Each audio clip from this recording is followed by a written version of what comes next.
In today's video, I'm going to teach you how to find minimum values using the MIN function in Power BI, focusing on creating effective solutions with DAX. Let's dive right into it and make this process as straightforward as possible.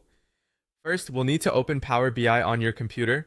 If you aren't familiar with it, Power BI is an incredible tool from Microsoft that helps you turn unrelated data sources into coherent, visually immersive, and interactive insights.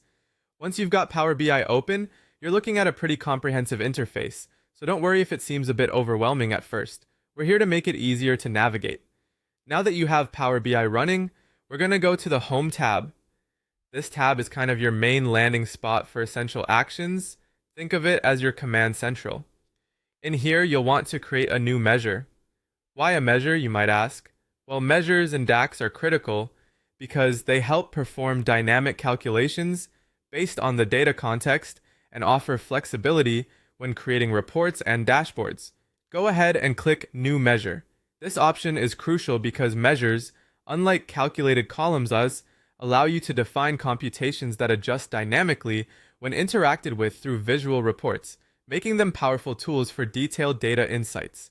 Measures live in your data model and help enhance how you slice and dice the data dynamically.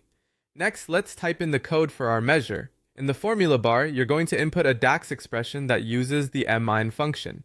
It's a simple and straightforward function, yet incredibly powerful for pinpointing the smallest values in a column, especially useful when you are comparing multiple data points or need to highlight minimal expenditures or sales figures, for example.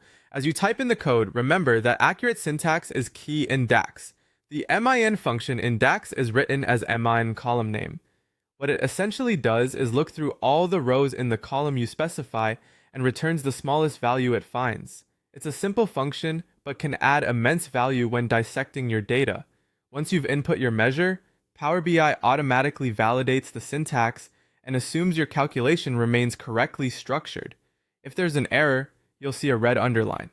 A helpful nudge to go back and check your syntax or column names for typos or missteps. And there you have it. You've learned how to create a new measure in Power BI using the MIN function to find minimum values in your dataset. This can be a powerful tool in your analytics arsenal for pinpointing crucial insights. Remember that the beauty of Power BI is in how it allows you to transform data into actionable insights. Happy analyzing, and stay tuned for more tutorials where we unlock the full potential of Power BI.